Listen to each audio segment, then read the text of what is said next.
If you are new welcome to the Masterclass on Emotional Intelligence, Perfecting the Here and Now. This is technically the fourth session, but you can pick up wherever you want.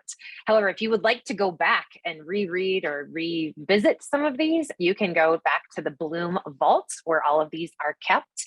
We do also offer the PDFs to these sessions, and I'm happy to provide those to you. So if you need any of that, again, you can check out the Bloom Vault or feel free to email me or get in touch with me, and I am happy to provide those to you. My big goal is that you guys take 2023 as a year to really get yourselves emotionally intelligent and get back to the basics of figuring out self-leadership at its core. So today we're going to talk about leading that imperative department of one. And if you ever watched The Office, Kelly Kapoor, who is played by Mindy Kaling, is in a job interview, says that she is the department head, and they joke with her and they say, it's Jim and Dwight, I believe, and Andy that are interviewing her. And they say, aren't you a department of one? And she says, I am a very difficult person to lead. And it's supposed to be humorous, but in reality, we are all our department heads of our very own life. And so today we're going to talk about how we actually lead that. So we will get moving. So today, this is what we're going to cover. We're going to cover accountability and how it drives not only our professional lives, but also how it drives our personal lives. We're going to look at our mindset. We've spent a lot of time this year on looking at mindset and what that means. And then we're going to talk about proven techniques, and we're going to get uncomfortable. And I'm really excited to see your guys' feedback on this and to know what you guys are going to do with this from an application standpoint. We're also going to talk about tools and how to enhance your own self-awareness. It's amazing to me how unaware a lot of us are day to day, but you know what? Life, human behavior, it's always amazing.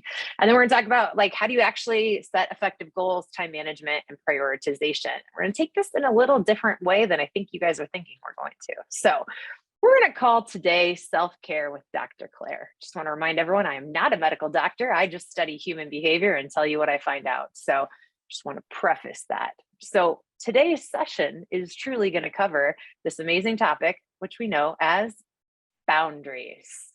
So I would like to see either a show of hands. There is this little, you can use the hand raise button. You can use a heart, whatever emoji you want. Who's good at setting boundaries? This is the key core to how you lead your own life. I see a smile. I see a couple smiles. Yeah. So you do not have to respond. You can choose to respond, but I want you guys to take just a self-awareness check. How good are you at setting boundaries and then actually holding yourself to them? So when we start about that, what are boundaries? Anyone want to give me an idea of what you think a boundary is? And Donna, if you want to patrol the chat, that would be amazing.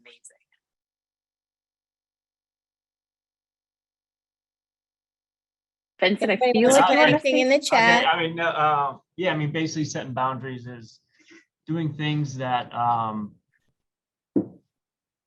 setting the boundaries of, what you should do and what you shouldn't do, I believe, in a certain time frame. Sure. That's kind of how I look at it. Awesome. Anybody else? The correct answer, but this is all about you. This is you leading your department of one. So I'll give you guys the answer here in a second, but I need to know where you guys are coming from. Donna, what about you? We have people commenting what you're comfortable doing, setting limits, setting expectations and adhering to them. So those are all really good as far as the boundaries go. Okay, so who's good at this? So I have boundaries set at home for my kids and everything like that. It doesn't tend to work. So I'm not very good at it. So they push the boundaries. Children are a great example. If you think you're self-aware, go talk to your child. That's right. We had this, my daughter is going to be 15 this year. And we had this conversation the other day where she said, you know what, sometimes you just annoy me. And I said, did you ever think that the characteristics that I annoy you with might be what you don't like about yourself? It's very fun. Very fun to go mirror that around. And I said, and just so you know, you annoy me too. Parenting, the unspoken truth behind parenting. You guys are just as annoying to us as we are to you. Yeah. I just real quick. My son I had to ground my son for, talking back and not listening or whatever. I ground him from his electronics and his iPad and his iPhone and everything. And it's honestly it's like grounding myself, because then he just is the most annoying kid and always wants to do something. So it's like a punishment for myself and my wife, you know, that he's grounded from his electronics, right? So, but yes, I have that heard just comes this. from something. I'm like, You are you're not kind of alone in annoying this. whenever you're grounded, right? You're Yeah. less annoying when you're not. Yes, very true. Okay, so we're going to go into a definition of what a boundary is. So a boundary is the line that marks the limits of an area, and it is the dividing line. So we're going to talk about this in more human terms. It's the limit that you set for yourself. So everything today that we are going to talk about, I want you to take really to your core, because we're going to talk about family. We're going to talk about culture. We're going to talk about self-respect. What do you allow? Because you teach people how to treat you. And this, I think, Vincent, you illustrate this really well when you're talking about your kids.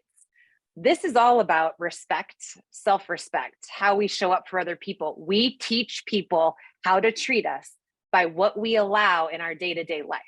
So when we look at boundaries and we're talking about how do we lead ourselves in this apparent department of one, what boundaries are you willing to set for self-respect and how other people, you're going to allow other people to treat you? So this is that limit that you're going to set for yourself. It defines what you are willing to do, what you are willing to accept, and what you are willing to tolerate. And every time that you feel somebody encroaching on your boundary or crossing that line and you don't check them, that's on you. I read this actually, there's a gentleman on LinkedIn that I follow named Eric McCantis. He's actually a sheriff's deputy out of a place like 140 miles south of Atlanta. And he said, the problem is with people is that you didn't respect yourself enough the first time, or you would have checked them the first time they crossed you. And so I want you to think about that as we start to move through a lot of these, because sometimes that person you need to check is yourself. And then we look at how it stems into other people and our relationships.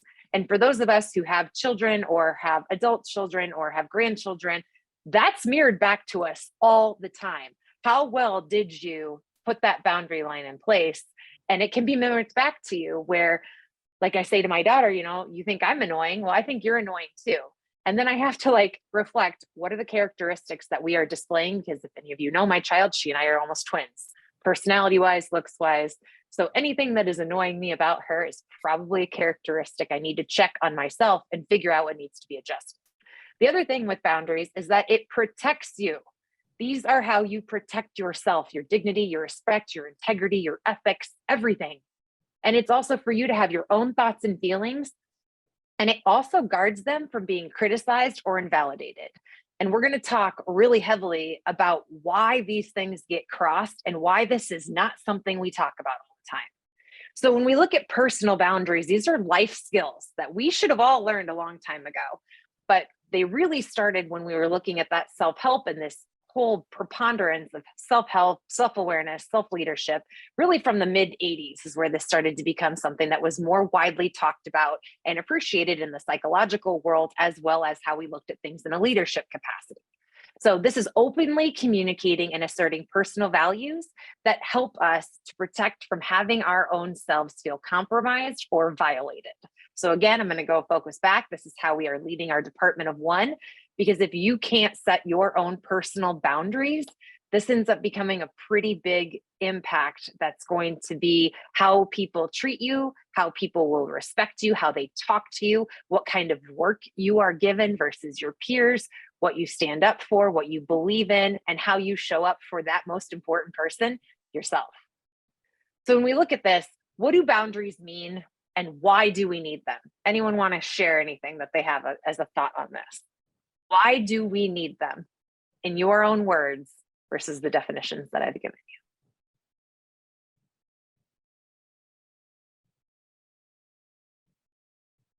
Hi, Claire. Tamara Tillman here. How are you? Tamara, good morning. Good morning. Why do you need boundaries? Oh, I need boundaries to keep my sanity and yeah. but to help me and to help you. Yes. To help me and to help others that are interacting with me. And also so that we can I guess maintain our respect for one another. Like you really do need to let people know when they might be crossing the line respectfully. That we can do that, and I'm speaking from a business standpoint because I just know that we're just different people in different settings. So at work, people do need to know how best to interact with you, and you need to do the same for them. So to me, it's mutual. All right. I want to love that you respect say your that. boundaries, but I want you to respect mine as well. And we'll have effective dialogue if we decide to. So I love how you just said that from a work standpoint. I am also going to show you very easily how this can be translated into a personal standpoint. Anyone have a mother-in-law? Anybody have a mother-in-law? Okay. I like to use this as it's a mutual respect thing. I'm not here to impress you. I don't expect you to impress me.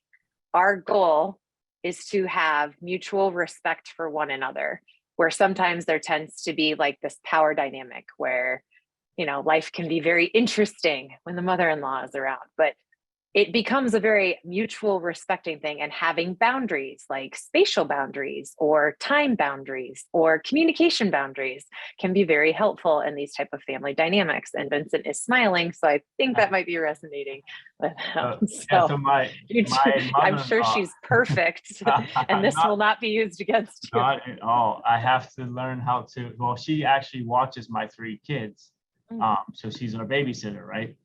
So Yeah. I'm with her more than my own mom, and sometimes more than my wife. I see her, so often, and we actually have a really good relationship, even though she's a little crazy, I guess, if you will, than most people. But I learned to adapt with that, with emotional intelligence, and training that I had before, which I don't want to get off topic, but I did like a DISC training, right? Yeah. Dominance, influential, social, and what was it?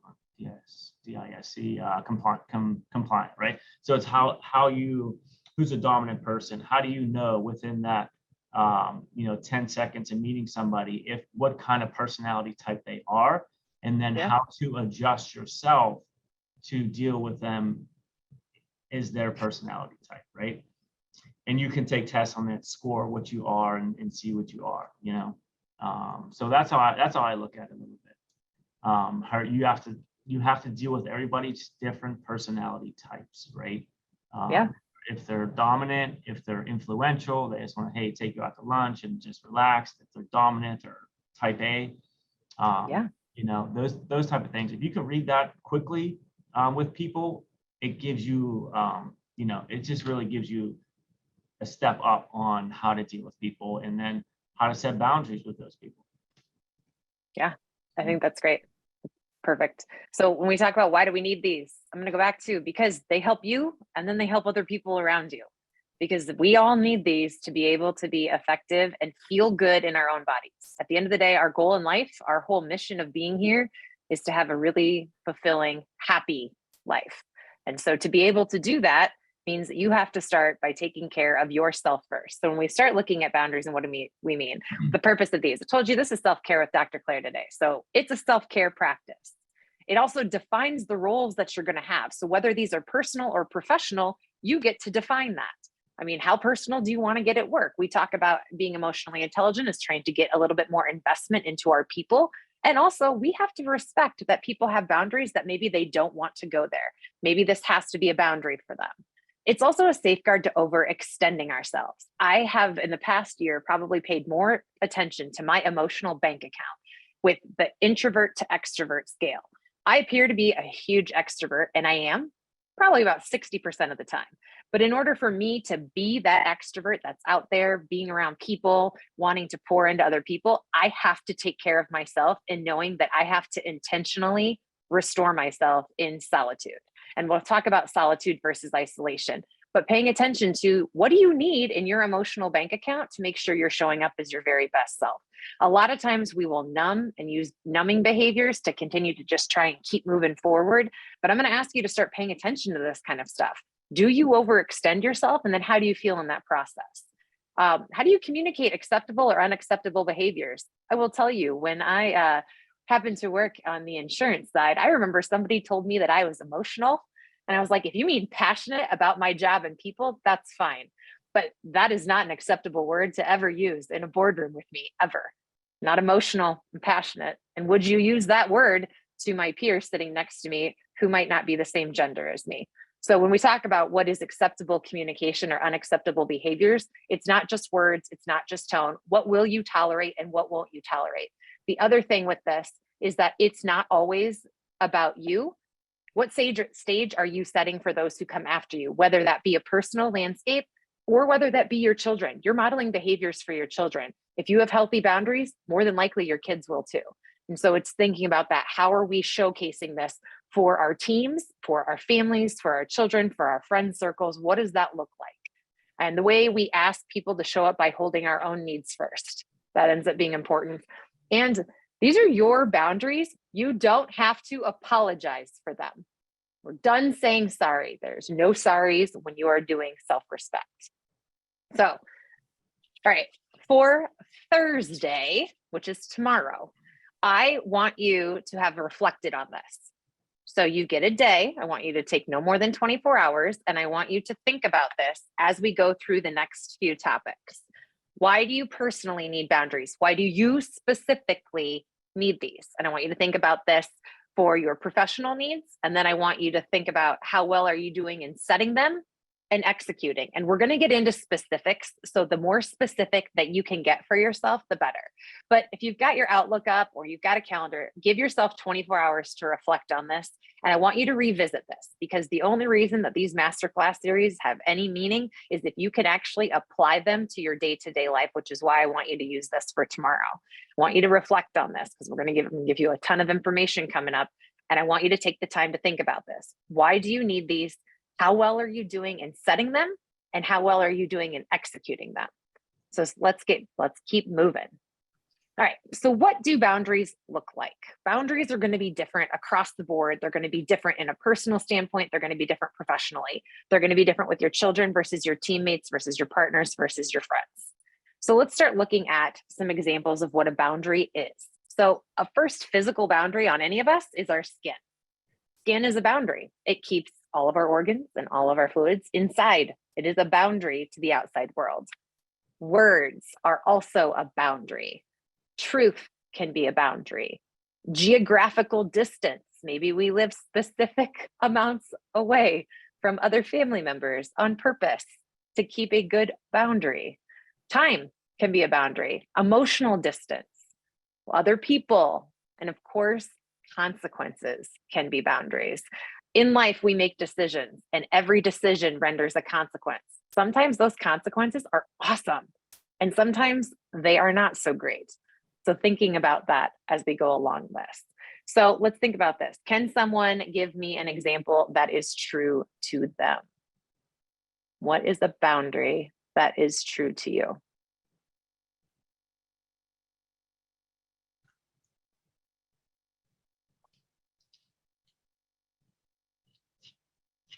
Anybody? Family, Pamela, love it. I love it. I don't want to be the only one talking here, but sure. Hey, go right ahead. I mean, just in general, boundaries. One personal boundary is you don't talk about my family in a negative way, right? Yeah. So that is something that is a hard stance for me. If anybody talks about my family, my extended family, my sisters, my brothers, my mom, aunts, whatever, right? That's where the line gets drawn, right? And I've had it in my personal life where someone would bring up something, maybe my stepmom would bring up something about my mom, and I'm like, okay, yeah, that's enough, right? So yeah, kind of. It's a great example. We just had that this weekend where like the siblings are fighting, and I'm like, okay, that's fine if you guys want to do that internally, but don't let anyone else externally say anything bad about your internal family. They can be your little weirdos, but nobody else gets to call them a weirdo but you. That's right. It's a really good one. I'm with you. I don't want to do all the talking, but yeah. So for me, it would be constructive criticism versus non-constructive criticism. Oh yeah. Always willing to learn, always willing to grow, but based on those disc personalities that you were speaking about earlier, we need to know how to respectfully convey the criticism, if there's any at all, or I don't even like that word, to be honest. I like opportunity. like a growth opportunity or a coaching opportunity. I prefer those words, especially if I'm interacting in a business sense. Of Sure. course, we're more free in our family to to speak your mind because they understand you and they know you. But in a business sense, I think that it's definitely knowing how to convey a challenge when there's an opportunity for correction. Oh, yeah, absolutely. I also wanted to share. So Cassie says honesty. So that's a big one for me.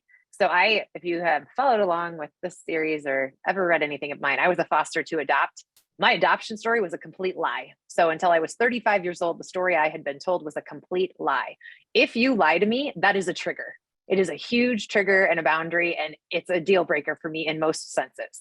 So when we talk about honesty, that is going to look different in different relationships for different people.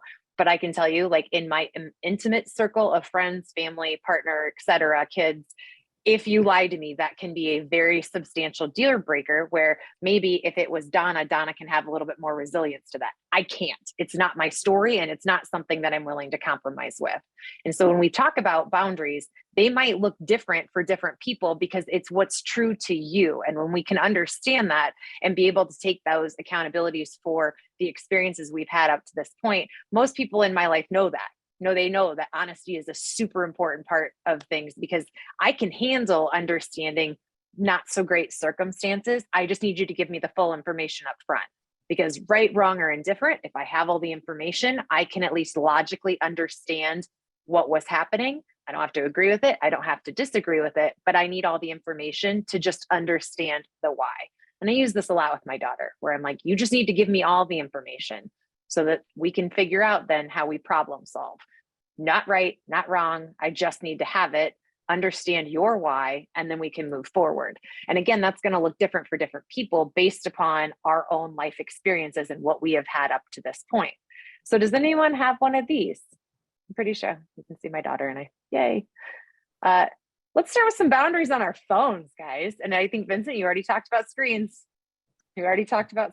But That's right. so Yeah. back in the day, you can see this amazing phone. This is called a telephone, not a cellular phone, but a nice old rotary phone. Boundaries with our phones.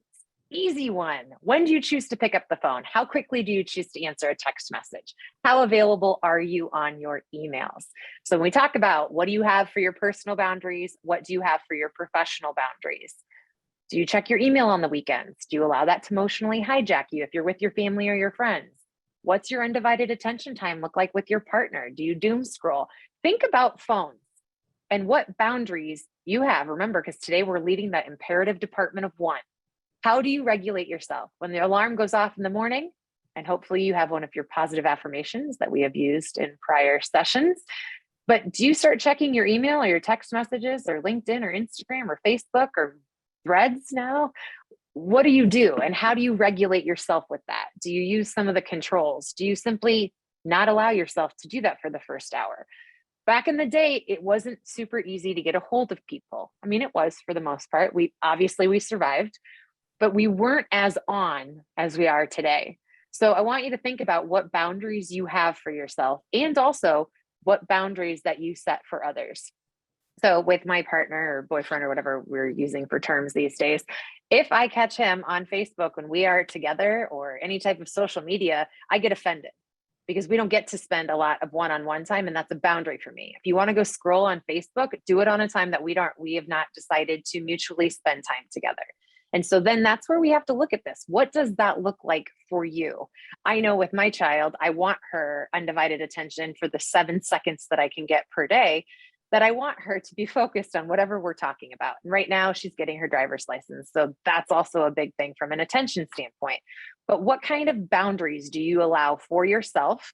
And what do you know? I was reading, since I already brought up Mindy Kaling, since this is the imperative department of one, her role as Kelly Kapoor was all about leading that hard department that was hers. She also talks about in a recent article, because I really like Mindy Kaling, I think she's done amazing things. She talks about how she has sustained some pretty incredible weight loss and says, well, here's what I started looking at. I could scroll on Instagram for 10 minutes or I could get up and go take a walk. So I started to put my phone down and I started putting on my shoes and going out for a walk. talking about self-regulation. So what do you do with your phone? What are you using it for? And how are you going to self-regulate that moving forward? So phones are an easy one. Well, let's get into a harder one. Family. Boundaries with family. And everyone's going to have their own, what that looks like. I'm just going to touch on that and let you ponder that as you reflect on this in 24 hours. But boundaries with family, what does that look like? Being very transparent, my first marriage, my ex-husband is very family oriented, and me being foster to adopt, not super trusting of family, but we would do family dinner every single Sunday night.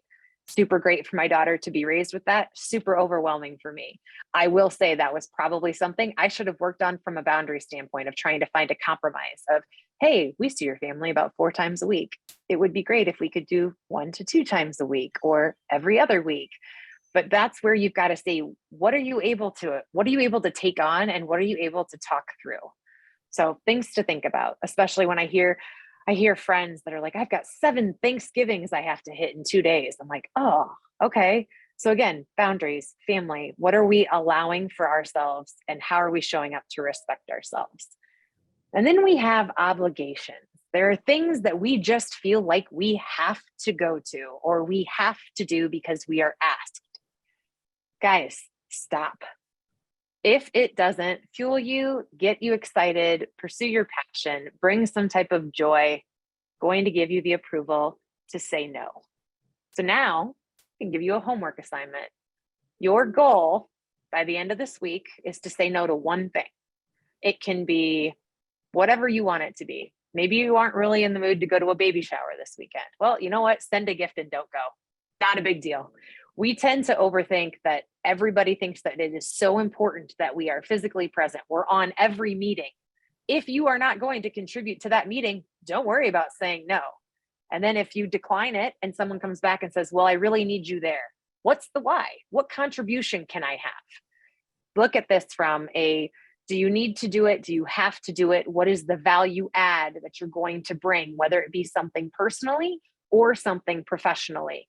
But my gift to you is the gift of saying no, because when you say no to things that you really don't want to do, you get to show up for yourself by saying yes to something different. And if you need a reason, you can just say, because Dr. Claire said so.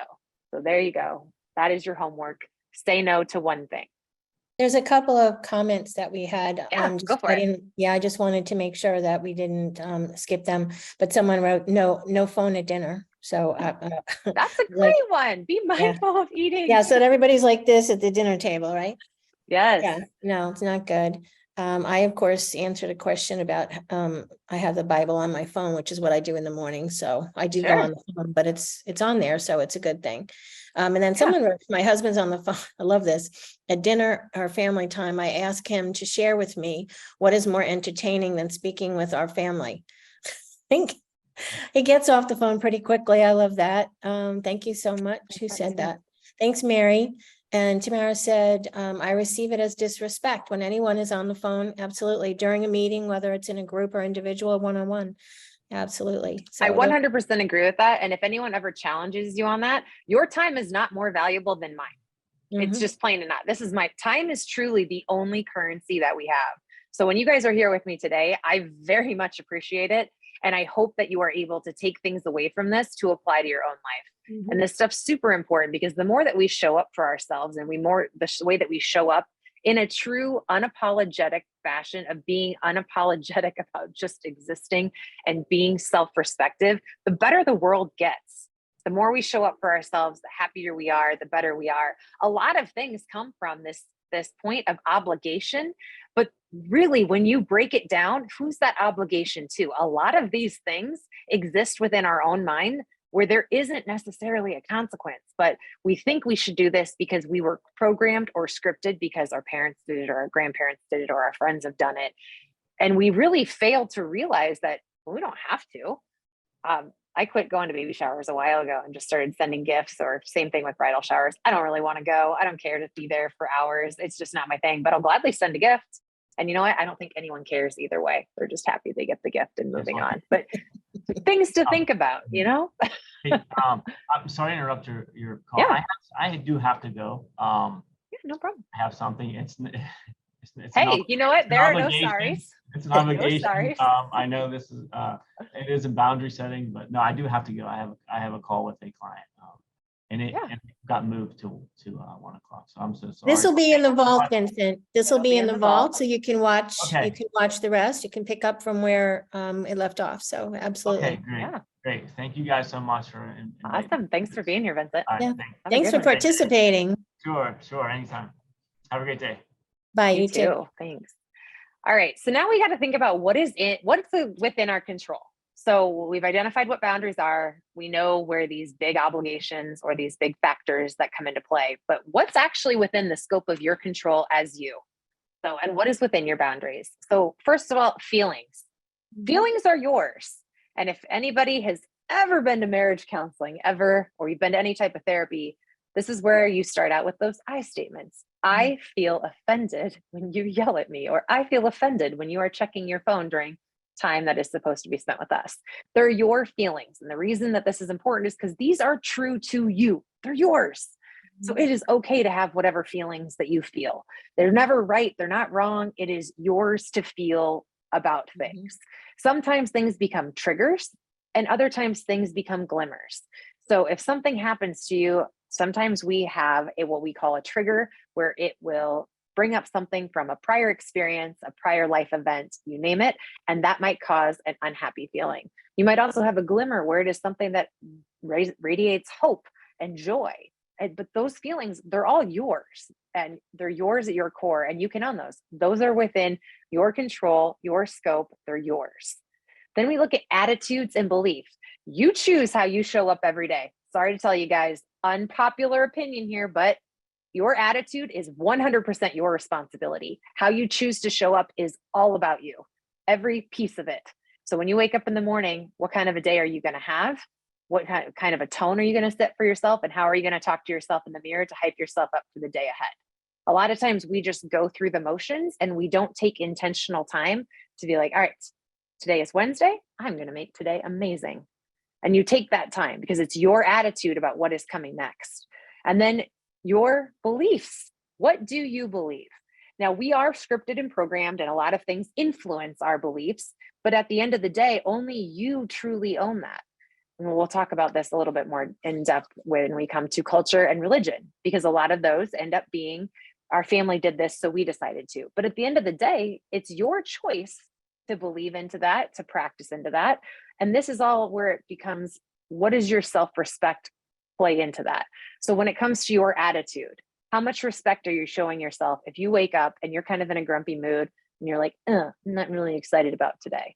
Okay, so how much respect do you think you're going to show yourself throughout that day if that's the tone that you're setting first thing in the morning? And we talk about this attitude and how we speak to ourselves and what that looks like a lot in this self-leadership series, because a lot of it is impacted based upon what you will and won't tolerate with you, that imperative department of one, and how you're going to lead this. Then we look at behavior. Guess what, guys? Behavior is another one. That's you, self-control, self-regulation. Now, things will happen to you and you will have feelings. How do you control them or regulate them? We've talked about how meditation across the board is good for people, yet no one does it. Very minimal people do a daily meditation practice. We talk about it time and time again, how it helps regulate the central nervous system. It helps our response rate. And yet, how many people are actually doing this day in and day out? So when we think about this, we're leading this imperative department of one. We know this helps us control our emotions. We know this helps regulate our systems. And yet, do we do something about it? And you don't have to answer. Don't have to say anything. I just want just a little check. And with our behavioral patterns, do we pause? I do want to answer that, Claire. Yeah, go for it. Because it's something that I want to do, but the truth of the matter is I'm not sure how to get started with that, because I am absolutely a person that would benefit. I know that I would benefit from it. It's like, okay, I don't even know where to start. How do you calm somebody like me who's I'm like on Zoom. It's just my nature, but I do need to know how to collect myself and bring myself back to center. But I'm not sure, one, how to do it. And what is supposed to be happening in that quiet. It's like a second for me seems like 12 years that I'm sitting there being quiet because I'm just not sure how to do it. Sure thing. So I'm going to take that and use that at the end so I can get through these, but I want to come back to that because there's a lot of things that I like to do in that moment. And I know Donna has some really good feedback on this one as well, because this is something that I have had to do heavily to just regulate myself through chaos of life. And I think I'll be able to offer some, and I think some other people will as well. So I will take that at the end if you're okay with that. We will come back to this. All right. The other thing that is super important when we're looking at boundaries and what is true to you and what is in your control is your choice. Well, okay, I got to kind of joke about this, and I'm going to joke about this because I usually wear a hanger necklace, and I'm just going to leave it at that. But choice, you get to choose what you're going to do for the day for the most part. You're going to either step forward or you're going to step back. Again, attitude. You get to make a choice, like you're going to make progress or you're not. If you are going to procrastinate, you are choosing one thing over another. If you are going to doom scroll while you are at dinner with your friends, you are choosing something over another. The power of choice is huge and absolutely shifts your energy. It shifts your emotions, and it can ripple effect into the people around you. Something else that's in your control are your values. I like the animals because I think they always tell us what they value in that moment. Dogs tend to really value their people. My cats tend to value food over people. It's okay. Whatever you value, and to get clear on those. So if you aren't clear on your values, I will send you a little worksheet that we can do, or that you can do on your own, where we look at what are the values that you have within your life. And if we don't have those yet, the values are what you should be shifting or sifting all of your decisions through. Like, for example, integrity, honesty, those pieces are really hard. Those are really, really, really important to me. That's something I value. So when I am trying to look at what I'm doing in life, what decisions I'm making, what progress I'm trying to strive for, I sift that through a filter of my values system. A lot of people are going to value family. So family and time and where that's being spent, the sift will come through that. And so if you aren't clear on your values, go ahead and drop that in the chat. I'm happy to help send you a worksheet on how to get clear in that, or we can do that as a group session sometime as well. Also, your limits are also within your control. These are felt at a physiological level. You know when you've hit your limit. And I say that because I can tell you when my emotional energy bank gets down to a point, I got to go. I don't mask stuff anymore. I don't do that. A lot of times when we're at cocktail parties and we hit that emotional, okay, I'm starting to get tired. Sometimes we go grab another drink to dull it so that we can keep going forward because it's what we think we're supposed to do. That's not really my jam anymore. And so I'm telling you guys, start paying attention to your physiological body. It gives you cues, directions. It lets you know what it needs.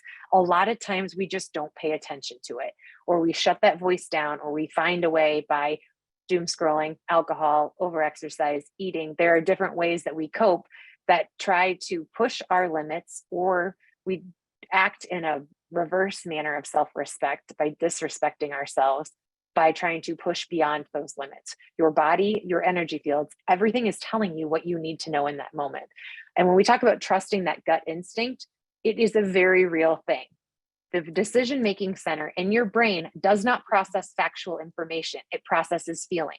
We act on feelings. And so to be able to start paying attention to that and self-regulating that, that is all within our control. It's all about how do you want to start paying attention to that. And then also our talents are within our control. If you are an amazing singer and that is something that you really want to showcase and build upon that, that is your talent, that is yours. Those are your feelings around that. Live that. Figure out what you like to do. What sets your soul on fire? What are you good at? What makes you feel good in the moment? Those are yours and within your control. And then thoughts. Our thoughts are also within our control. So as we're regulating this self-department of one, those thoughts are the most important pieces of that. And I will tell you, I had to check myself the other day where I was like, what does my mind feel like these days? Is this a good place to be? Because this is where we live a lot of the time. You want that space to be beautiful. So how resilient can you make yourself? What does that self-talk look like? What affirmations do you call upon when things get tough? I'm going to go back to this story when we were little, the little engine that could. I think I can. I think I can. I think I can. Such a basic children's concept that absolutely plays into adulthood, business world, business strategy, personal landscape, you name it. What thoughts that you have in your head What do those look like? And how are you regulating them? That is also within your control. And then what do you desire? When is the last time you paused for a moment and just thought about, what do I want? And what do you want for you? Not what you want for your family, not what you want for your kids or what you want for your company. What do you want for you? What do you truly desire? Like, what does that look like for you? I'm a huge travel buff. I love the traveling, the wanderlust. I desire the need to travel and go be in nature because I feel like that's what sets my soul free. What does that look like for you? And when you get quiet and you get clear, what does that look like for your life and what you want it to be? And then we look at love. Love is also one of those things that we can control within our own space. Now, sometimes we can't necessarily pick who we fall in love with, etc. But where we showcase love, looking at it from a standpoint of compassion or empathy, those are areas that we also get to control. So when we look at this, we look at what are the benefits of boundaries? What's in it for you? All right, to have boundaries and execute on these and show up for these, what's in it for you? Everything. Everything is on the other side of having amazing boundaries. What do I mean by that? It wards burnout, wards off burnout. If you have acceptable boundaries, you are less likely to crash and burn. We are trying to fill our own empty jars. And by putting boundaries in place, we make it so that those jars don't get empty. This is where we talk about balance. And balance is going to look different for every single person. But if you have boundaries and you know what your threshold is, and you start respecting that line that you are not going to cross, you can help yourself ward off burnout. It also helps you improve your emotional health. Let's improve our mood because we are more in control of our emotions. This ends up being good if we are setting boundaries that improve our mood and help us control our emotions. It also helps you improve your relationships. You get less animosity to people when you set expectations. Here is what I expect of you. This is what I expect of this relationship. This is what I expect in this business partnership. Then you have less animosity to people if they violate it because you communicated up front. This is my expectation. This is how I plan to hold you accountable. And again, that's a pretty very clear cut, and that's going to look different in friendships. It's going to look different in families. It's going to look different in personal matters. But if you know what is expected of you and the accountabilities, it helps reduce animosity and resentment. It also gives people a power of choice. So if people know this is my expectation, this is how I hold you accountable in those fashions, and they choose to disrespect that or cross that boundary, that power of choice existed. They didn't choose you or they didn't choose that. And it makes it a lot easier. We talk about crucial conversations a lot in the business world, which also exists in the personal world. If you are clear about these are the expectations, these are the accountabilities, people choose whether to show up or to not. This is where you've got these, you can improve the relationships by showing what you will stand for and what you won't. And the sooner that you can do that, the easier it is for people to either rise to the occasion or not. And then you need to decide if that's something that you want to keep in your circle, in your sphere, or if it's time for people to self-select out. Things to think about. When you have clear expectations of others, here we go. This is that responsibility and accountability. The easiest thing that people fail to do is to do what you say you are going to do. And this is a session that's part of this, that's going to be covered later in this year. But it's also, you've got clear expectations of others when you are setting boundaries, and that is amazing. All right, decrease stress. Everybody wants this. We want decreased stress because if you are setting boundaries and you are actually showing up for yourself, this is going to be proactivity at its finest. This is leading that imperative department of one. So if you have boundaries in place and you know what to expect of yourself, this is where your proactivity goes into overload and overdrive, and it means it's amazing. Now, if you are someone who likes to procrastinate, then don't think about things until it's time for you to get them done. If you know you are not going to write that paper, I'm going to use this as an example for my students, until the night before, don't let it hijack your brain the 2 weeks before then. So this is where you start to have to figure out, all right, if this is a boundary that you're going to set, or this is something that you know about yourself from an expectation or an accountability standpoint, then stop hijacking yourself along the way. If you know this about your self-awareness, you know that as leading this imperative department of one, you're going to wait until the day before, then let it go until that time. Sounds like a scary thing to do, but why waste the energy for weeks on weeks if you're not going to do it until the day before? Things to think about. And most important, self-respect. This is a blank slide because this is the most important thing that you can gain from having boundaries, setting them, holding yourself accountable to them, and holding others accountable to them. You have everything to gain by that. And in gaining self-respect, you gain confidence, you gain self-awareness, you gain the appreciation of everything that you have been through to this point of your life, through your life experiences and everything. And you are happy because you know who you are, how you show up, and what you will and won't tolerate. And there is a beauty behind that. And in doing that, creating and cultivating that self-respect for you, you also get self-respect from others because you are leading by example on this. In addition, this promotes autonomy because you're showing up, you understand this, you put your boundaries. And this is where we look at, I gave the example earlier of solitude versus isolation. I need solitude to fuel myself. I need self-reflection time so that I can figure out what's working, what's not. I like to check in to just see how I'm doing. How am I doing? I spend a lot of time asking other people that. I got to ask myself that too. And so sometimes I like to just sit in silence and figure out, how do I feel in this moment? I'm not isolating myself from people, but sometimes I like to spend time just by myself. And there's a difference between this because sometimes we worry about people that isolate, meaning that they remove themselves from friends, family, etc., and they kind of shut down and they recluse and withdraw from the world. That is not what solitude is. Solitude is spending intentional time with yourself, building that self-leadership, self-awareness, self-accountability relationship, because this is your department of one. When do you spend time with yourself? You are with yourself all the time, but do you really ever ask yourself, what do I want? Am I happy where I'm at? Are there any small things that I could do differently? I gave you some questions I want you to ask yourself tomorrow. And I hope that you do take 5 minutes to just review those questions at some point tomorrow, because you owe it to yourself. You've got everything to gain by starting to spend some more time with yourself, asking yourself, what do you want? It's amazing to me when I ask people that. I'm like, all right, so what do you want in life? Most of us can't answer that. So spending some time with yourself, practicing that solitude, promoting that autonomy within your own world can make all the difference. Then we have some improved self-care capabilities. And this is where the snowball effect happens. When you start showing up for yourself, or you say no that first time to something that you feel obligated to go to, but you don't really want to do it, and you finally show up for yourself and you're like, yeah, I'm not going to go. You don't have to justify it either. I did this earlier this week. I was supposed to have dinner with a friend and I just was not feeling it. And so I just said, hey, I need a rain check, and I rescheduled it for next week. I didn't give a why. I just wasn't feeling it, period. You don't have to justify or overanalyze or any of it.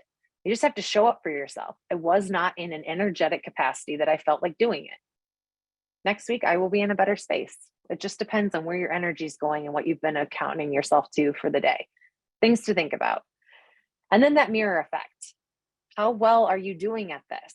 Okay, we might have set these boundaries for ourselves, but how well are we showing up for ourselves? What does that look like? And when we take a look in the mirror, are you okay with what you're seeing back? Okay, so we've talked about all this, but at the end of the day, this isn't necessarily an easy thing to talk about. They're not easy to set. They're not easy to follow through on, but why? What makes these hard? So first of all, we have an irrational fear. It's fear. We have fear of failure. We have fear of success. We have fear of other people. And so when we look at why boundary setting is hard, we look at fear from a multitude of things, especially when we look at boundaries specifically. We have a fear of hurting other people. We have a fear of hurting other people's feelings. And we will sacrifice our own dignity, self-respect, feelings, goals, hopes, dreams, ambitions. We will sacrifice those for other people because we don't want to hurt others. Okay, something to note. But remember, we need to take this self-awareness, self-accountability, and start showing up for ourselves. But again, there is that fear that exists. We also have a fear of abandonment or separateness.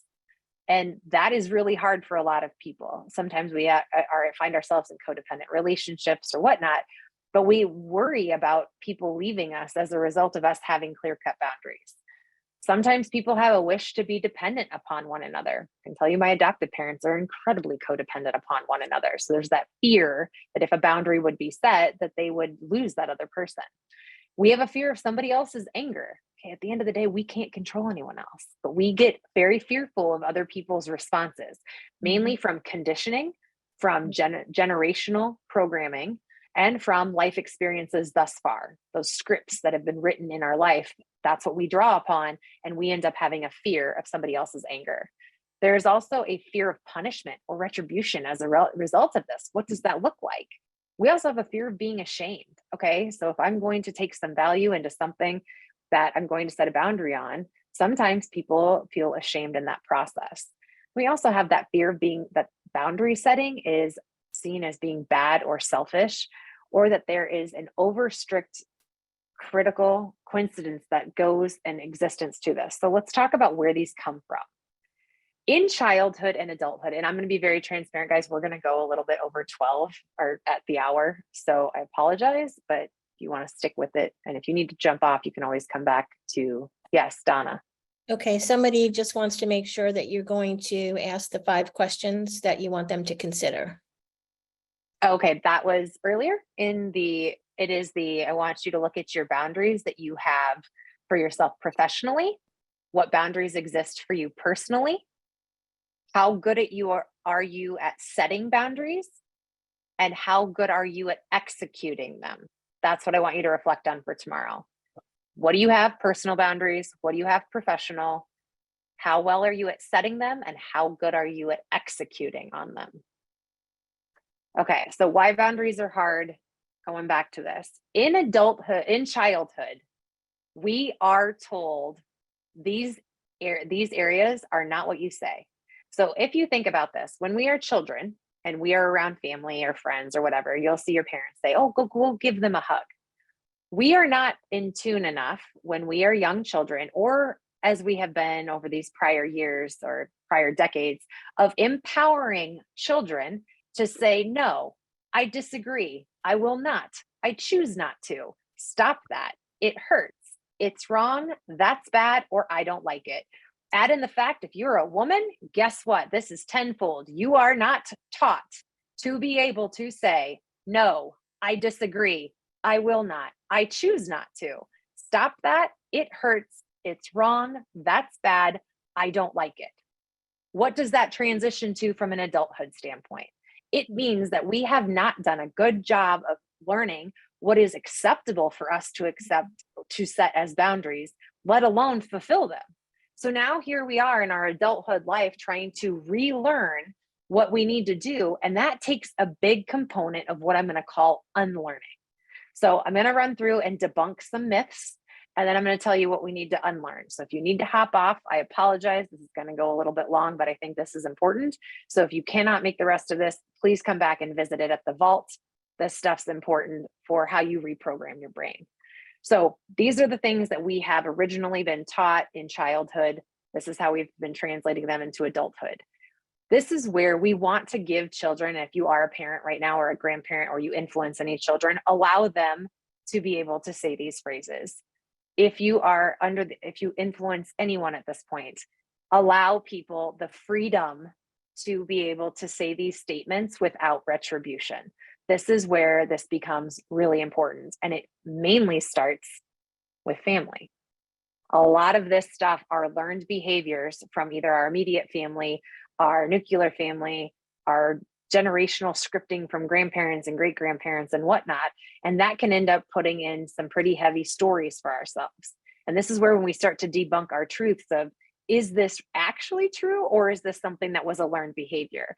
And a way to really look at that is look at your own relationship with money. Where did that come from? Is this a self-taught thing, or did you watch your mom and dad? Did you watch your grandparents? What does money mean to you? What does that look like? And where did you learn that from? It's an easy way to tell how influential your family has been. Then we look at culture. Culture influences a lot.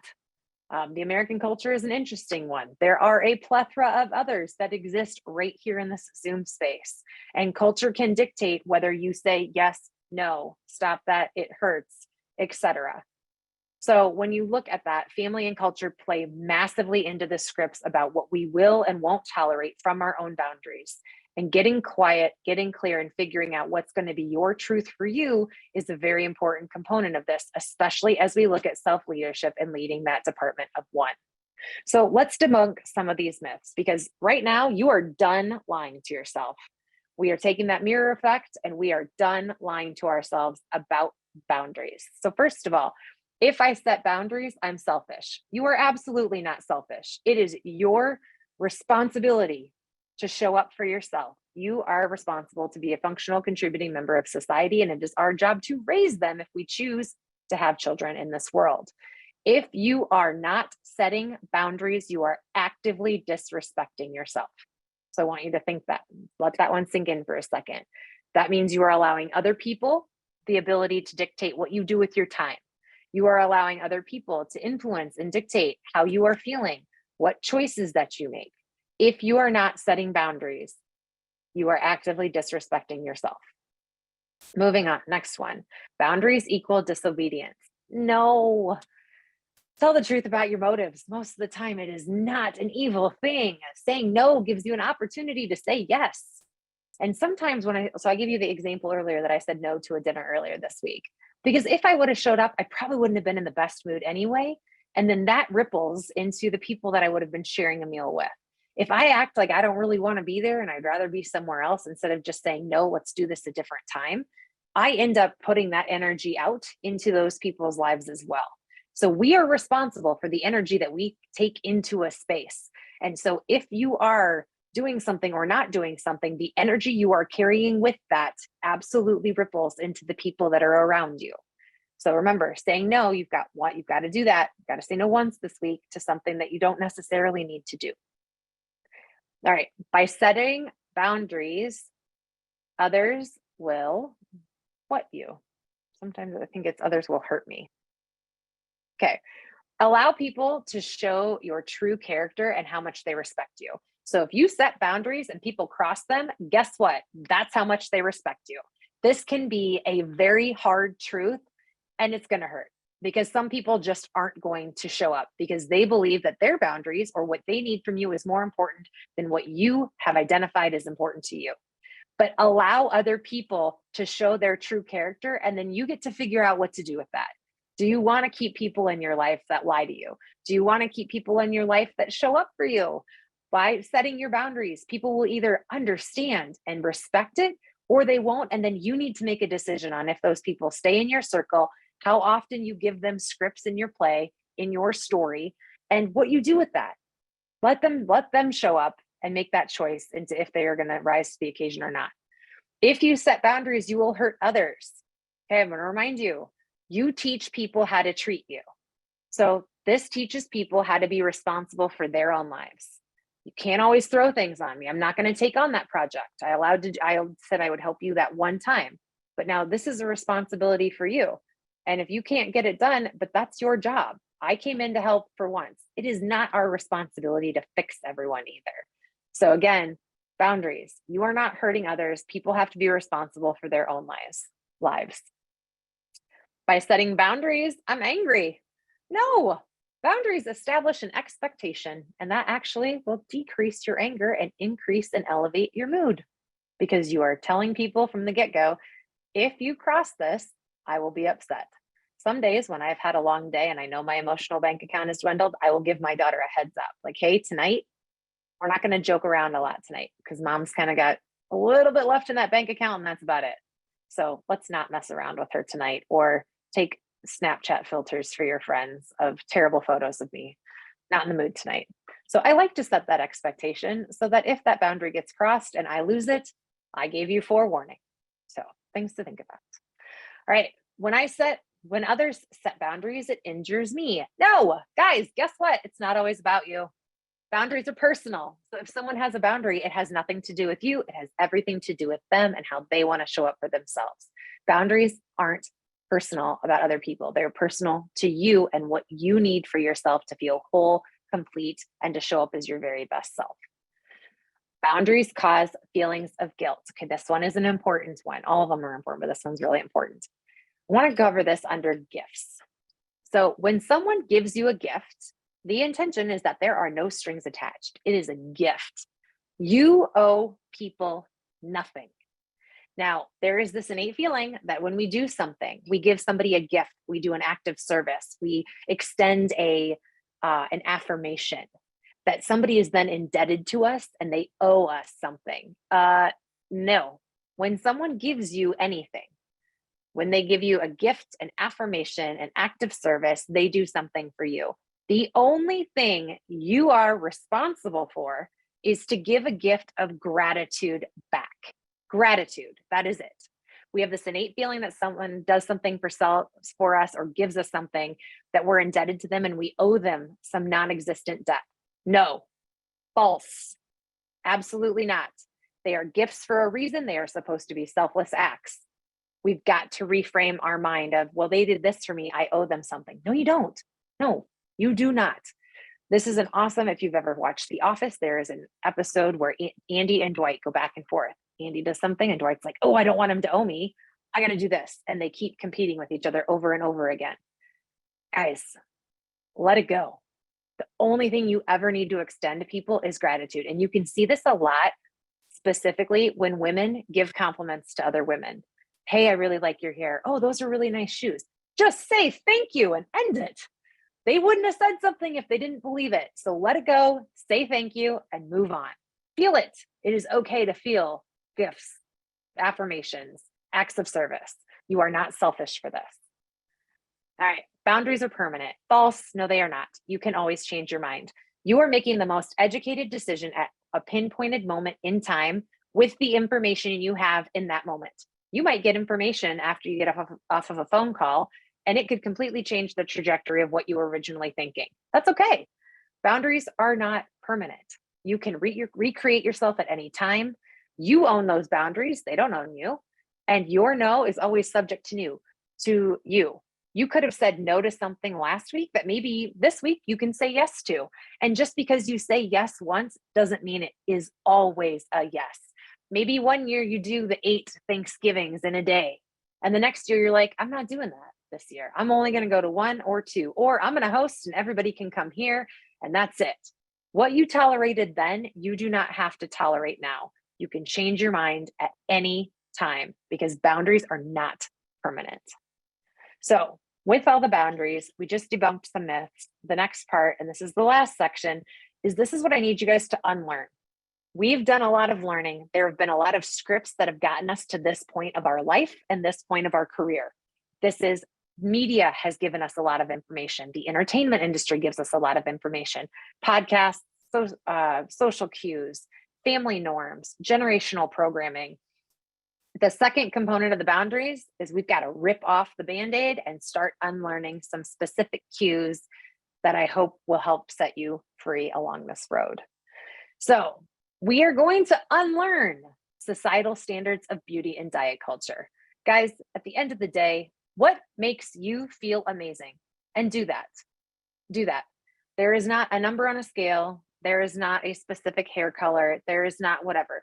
Whatever you want to do that makes you feel your best version of you, do that. And when you see something that you like in someone else, tell them. We keep so many things locked up inside. My daughter has this ridiculous, amazing display of confidence that every time I see her wear something or do her hair or makeup in a way that I'm like, oh, I wouldn't have done that. I'm like, go you. What makes you feel amazing? And then spread that so that we have other people walking around feeling amazing because of what we've wanted, not because of what the system has been designed. This is so important when we're working with youngers too. So important. And I think it's important for all of us to remember this. And you know what? If somebody wants to go have purple hair or get a facelift or do Botox or work out a ton or not work out a ton, good for them. None of your business. None of your business. Let people feel amazing. Celebrate people for being awesome in their own right. And let go of the societal standards of beauty and diet culture. It is so freeing when you can finally get to that place and then pass it on. Next one, seeking external validation over self-assurance. Oh, we've done this. Oh, to my younger self, younger Claire, I wish you would have unlearned this. You owe you to show up for yourself. No relationship is going to save you. At the end of the day, nobody's coming to save you. You need that own self-assurance to know you got this. And this ends up becoming a pretty big role in those who lead, as well as like leading in any capacity, whether you're leading, all right, we've got a pretty big work comp community here, leading an injured worker, we've got parents, leading a child. When we look at this, that seeking external validation, we've got to remember it is okay to fail and you are going to be okay. At the end of the day, at the end of everything, I want you to know that you, in your truest version of yourself right now, whatever happens to you, you are going to be okay. We've got to remind ourselves that life is going to happen and things are going to be thrown at us and we're going to make decisions that aren't the best, but you're going to be okay. You will find a way. And the more that we can remind younger versions of ourselves, younger people that we influence, other people that are going through things, you're going to be okay. It doesn't matter if you get an A or an F, you're going to be okay. You're going to figure it out. You're going to figure it out or you're not. I mean, that's really what it comes down to. But when we look at finding that self-assurance and making ourselves proud, that should mean more to us than anything from an external standpoint. And so many times we seek external validation. We want the likes or we want the followers or whatnot. I'm trying to think of things that my daughter would pay attention to.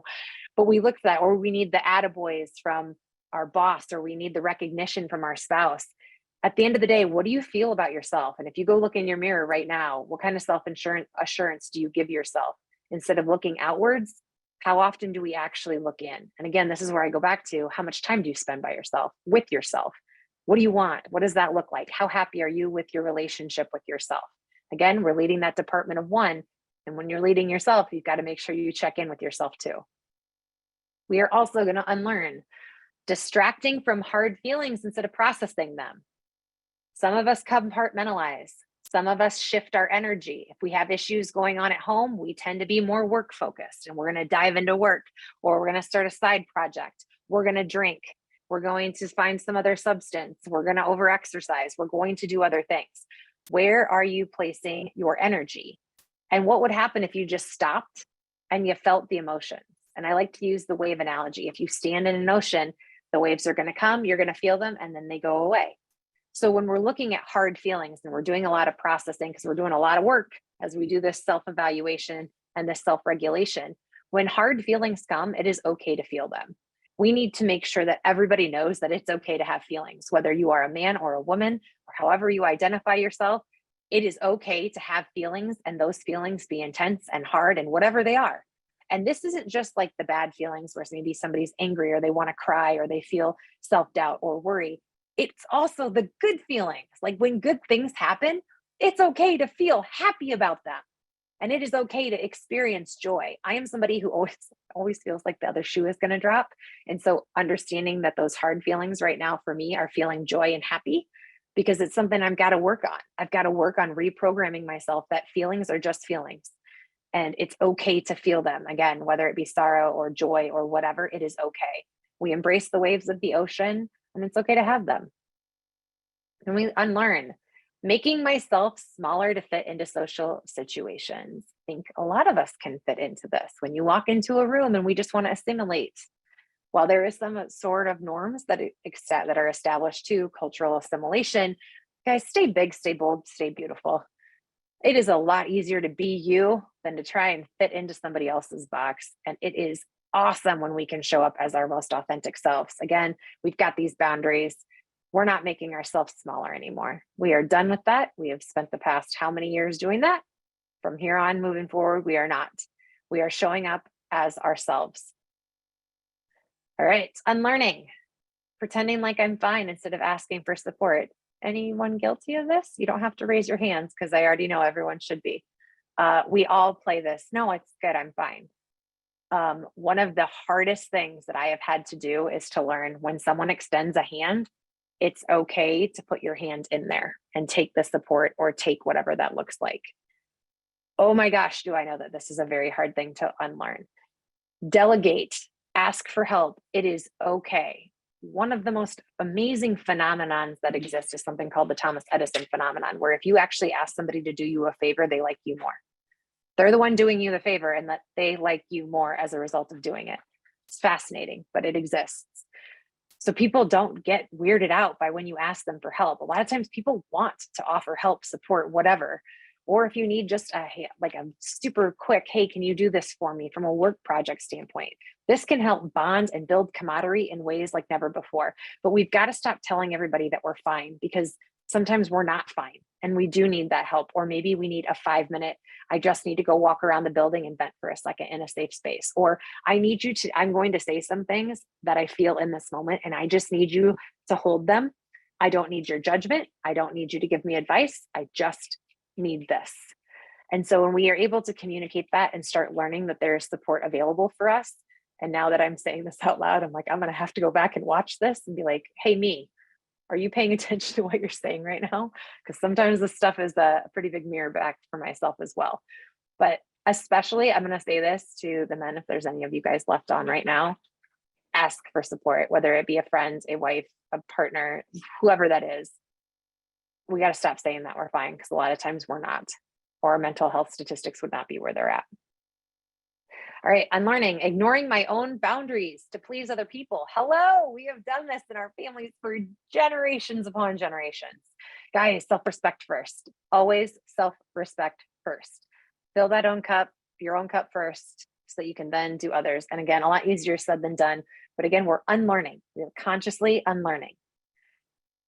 We're going to stop believing that our self-worth depends on productivity. There's a lot of beauty in simply experiencing and living life. And remember, at the end of the day, how you leave people feeling matters most than how many designations you have, how much you've accomplished, how many claims you've closed, how many dollars you've brought into an organization, whatever that productivity might look like for you. How you leave the people that you've influenced matters most. So in a lifetime, you will influence 80,000 people. So let's say an average stadium size. What I want you to think about is at the end of your life, when you walk into that stadium, what's the sound like? What are people saying? You influenced 80,000 people in your lifetime. How did you leave those people feeling? And at the end of your life, when you enter that stadium of these 80,000 people, what's the sound? What are they saying? How do you feel? Because remember, how you leave people feeling is the most important thing. And that's what matters most.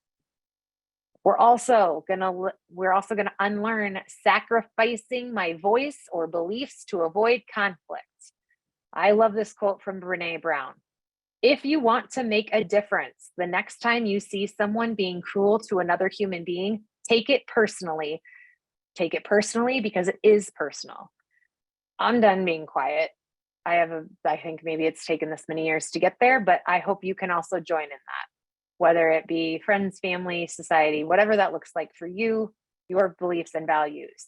You've got to be able to stand up for you. And again, this is why we're going to lead that department of one before you can ever stand up for anything else. So find that core, and then I'm done sacrificing my voice to beliefs to avoid conflict. There is a thing as healthy conflict. And sometimes people have smaller voices, and it's up to us to amplify those, especially if you're in a leadership capacity. And right now, we are learning on leading that department of one. And lastly, not celebrating my accomplishments because others have better ones. I don't care what other people have done. I care what you have done. Celebrate you. It is that simple. It is really that simple. Find a reason to celebrate yourself. No accomplishment is too small. And some days getting out of bed might be that accomplishment. That's okay. Some days it might be washing your hair. I washed my hair today just for you guys. It's an accomplishment. I'm here. We're celebrating. But those are things to think about. So when we looked at our objectives for today, by setting boundaries, you hold the power of accountability to drive your own personal and professional success by setting boundaries.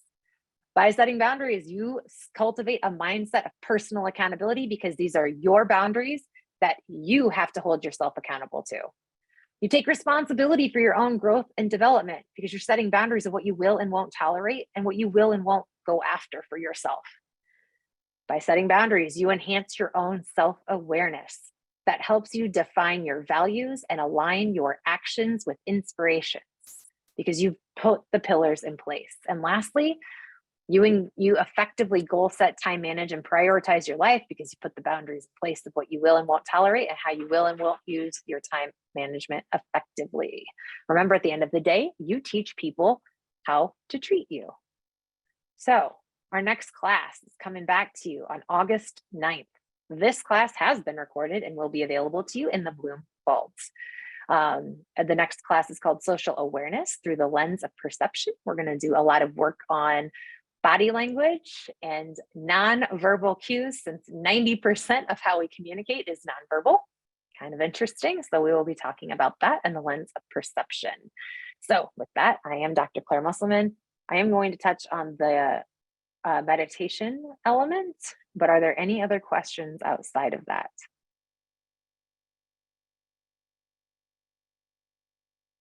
Okay, well, everyone's quiet. I'm going to touch on the meditation. So meditation, something that I would say starts super easy is when I start to feel my blood pressure rise, I will take 3 deep breaths in through my nose and out through my mouth. Because when I'm focusing on the breathing, I can't talk. So instead of having that initial like knee-jerk reaction, the other thing is when you start to feel that blood pressure elevate and you can start to feel like the color going through your skin, I physiologically change myself. So if I am seated further back, I will move myself forward, hands on the table. I will uncross or recross my legs. I will press into the center between my index finger and my thumb. I will physiologically make myself try and snap out of it, because what is happening is your brain is starting to go down this emotional hijacking route usually at this point, and you just need something to break that wiring. So a lot of times we talk about the deep breathing elements. Meditation is one of the easiest ways to get yourself out of emotional hijacking. And we talk about meditation in a lot of grand schemes. I'm not saying go get your meditation pillow out, sit in a cross-legged and om for 20 minutes. You just have to figure out what's going to work best for you. Some of the things that work really well for me, I have an Apple Watch. It will tell me that I need a moment of mindfulness. I used to hit dismiss all the time. Now, when it tells me, hey, you need a moment of mindfulness, I will take it. I will stop what I'm doing. I will get up, I will start it. And it has you focus on breathing in and out for 60 seconds. 60 seconds to reset the oxygenation to your brain. And it breaks whatever you were dealing with that is causing that. Now, ideally, I try to do that for a minute or two. And then the biggest thing that I have found the most benefit of, I like the apps that guide you in a meditation, because I don't really love to sit there and for 5, 10, 15, 20 minutes in silence. Sometimes that's awkward to be alone with yourself in silence for that. But there are amazing apps. Headspace is a really good one that does like an introduction, and I don't even think you have to pay for the introduction.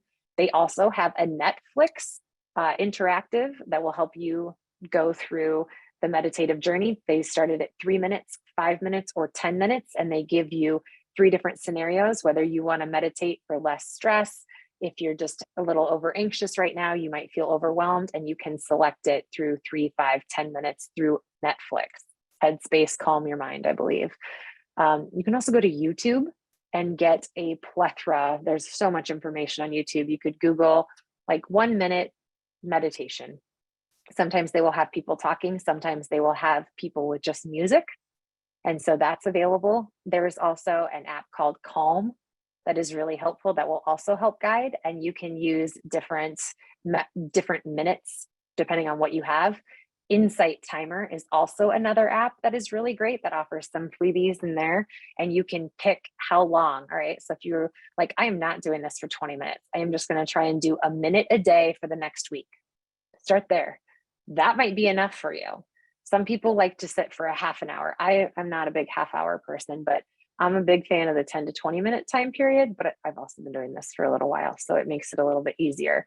But I know, like today I was in my head and was like, all right, we gotta do some reprogramming here. And so the first place that I ever go back to when I'm looking for mindfulness and to like what's going on in my head, how am I talking to myself, I go back to meditation, because it helps kind of transition that mind into a calm landscape to then move forward.